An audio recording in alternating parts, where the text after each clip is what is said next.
Chillingham Castle. Even the name sends a shiver down the spine.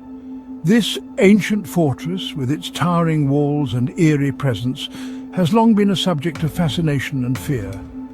It is a place steeped in history. Centuries of darkness cling to its ancient stones, whispering secrets of a bygone era. The ivy that creeps along its weathered walls seems to guard the mysteries within. Located in the wild and desolate countryside of Northumberland, England, it stands as a monument to a brutal past. The isolation of the castle only adds to its mystique, surrounded by the rugged beauty of rural England. Visitors from all over the world come to experience its eerie atmosphere. They walk through its grand entrance, their footsteps echoing through the halls, hoping to catch a glimpse of the supernatural. They seek a glimpse into the spectral world that seems to linger within its walls. The ghostly interiors, with their shadowy hallways and eerie rooms, offer a chilling experience that is hard to forget. Chillingham is not just a castle. It is a vessel of countless tales of horror and tragedy. As night falls and the stormy skies gather, the castle's ominous presence becomes even more pronounced. It is a place where history and the supernatural intertwine. The legends of ghostly apparitions and unexplained phenomena are as much a part of its story as the historical events that took place within its walls. The castle has borne witness to some of the darkest chapters of English history. From bloody battlefields to the cries of the wounded, its stones have absorbed the agony of countless souls. From bloody battles to unspeakable acts of cruelty, its stones whisper tales of suffering and despair. The dungeons, once echoing with the screams of the tortured, now stand as silent witnesses to the past. The castle's imposing structure, with its forbidding towers and gloomy dungeons, only adds to its unsettling aura. Each tower seems to reach out to the heavens, while the dungeons pull you into the depths of human suffering. It is a place of shadows and secrets. Every corner seems to hold the breath of a ghost, every echo a whispered word from beyond the grave.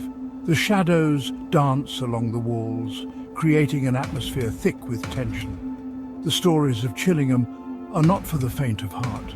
They are woven with threads of darkness, each tale more sinister than the last. The castle's history is a tapestry of horror, each story a chilling reminder of its past. They are tales of betrayal, madness, and the insatiable hunger for power. The corridors have witnessed the rise and fall of many, each power struggle leaving a mark on the castle's soul.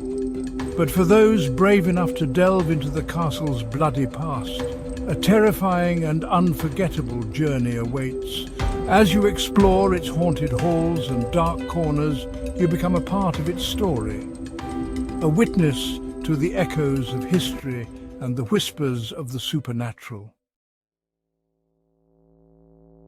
Long before the castle's imposing silhouette first marred the horizon, before its cold stone walls rose to dominate the landscape, the land upon which it stands was steeped in unease. The native Britons, who held the secrets of the earth and sky, revered the natural world and its mysteries. They spoke of an ancient presence that haunted the area, a presence that was as old as the land itself. They told tales of restless spirits, ancient and vengeful, who wandered the mist-shrouded moors, their whispers carried on the wind.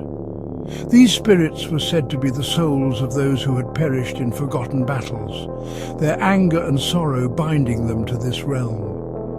These were tales whispered around flickering fires, passed down through generations, tales that spoke of unspeakable horrors lurking just beyond the veil of reality, places of power, they called them, where the veil between worlds thinned, allowing glimpses into the realm of the dead.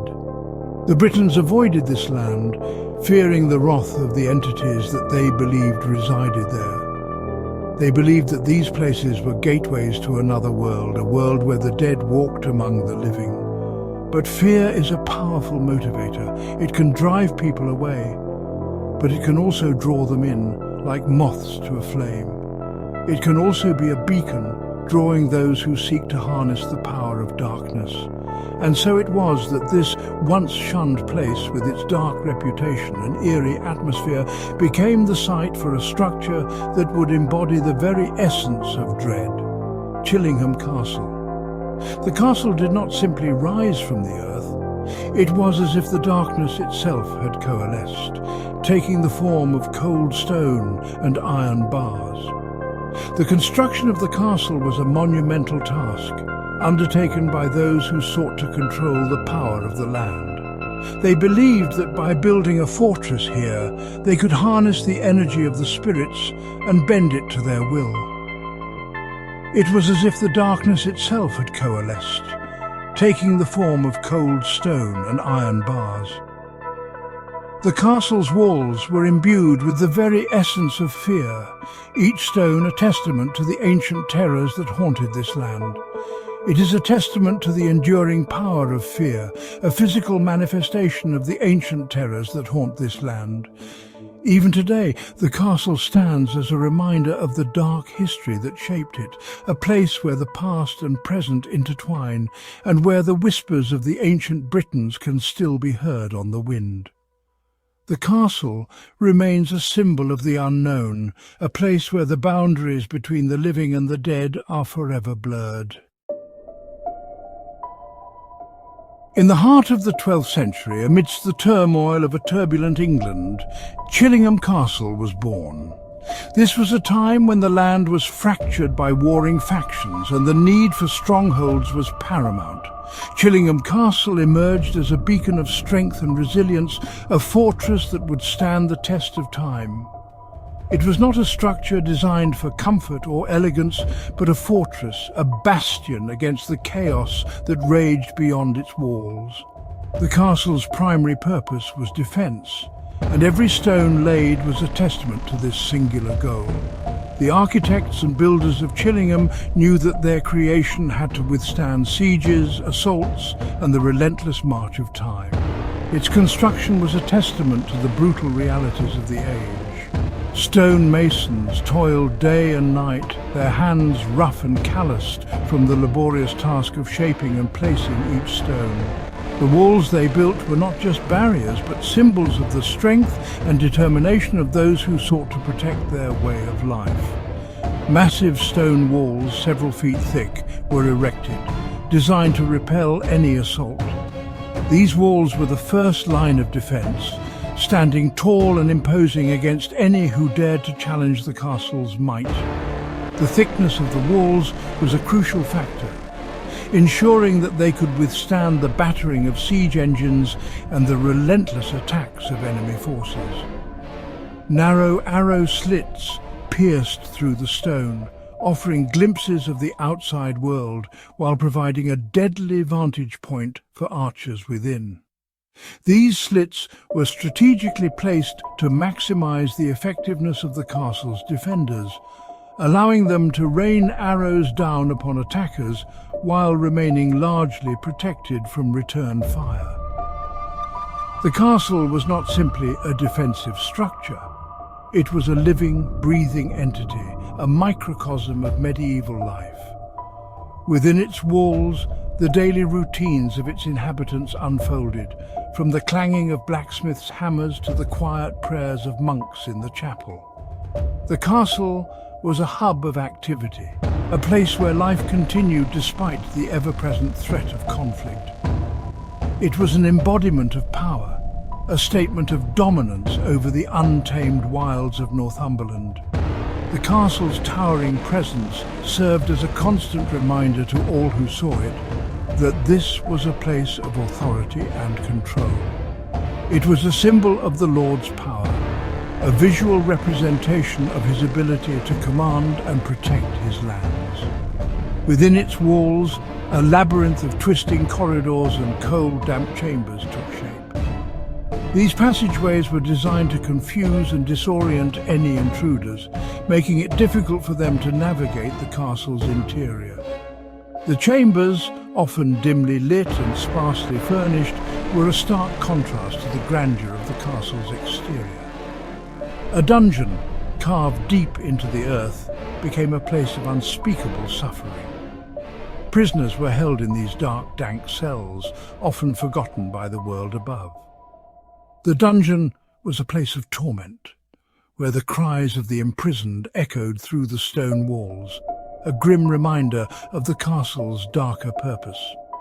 The castle was a place of shadows, where whispers echoed through the darkness, and every stone seemed to breathe with the weight of its grim history. The air within the castle was thick with the memories of the past, each corner holding secrets and stories of those who had lived and died within its walls.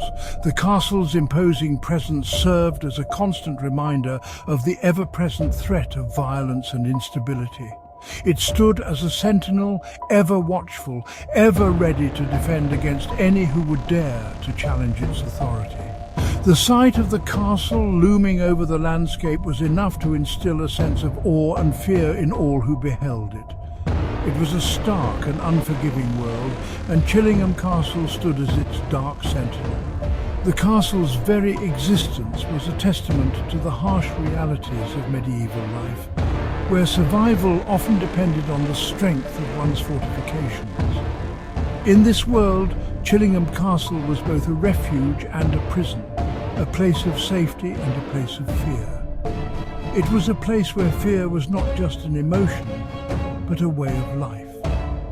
The castle's history was written in blood and stone, a chronicle of the struggles and triumphs of those who had called it home. In the end, Chillingham Castle was more than just a fortress. It was a symbol of the enduring human spirit, a testament to the resilience and determination of those who built it and those who lived within its walls.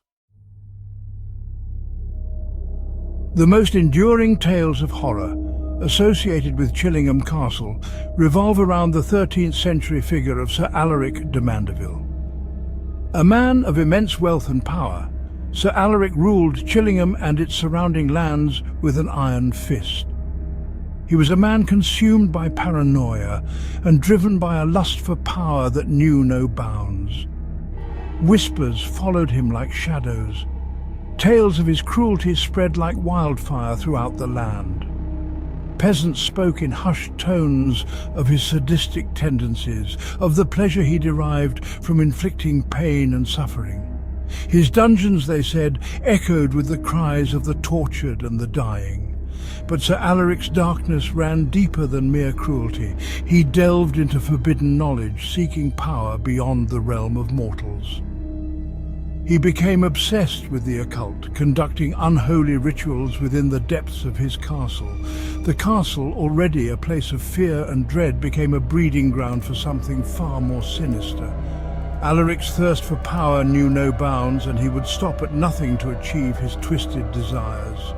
He had crossed the line between ambition and madness, and in doing so he had opened a door to a realm of darkness that threatened to consume him entirely.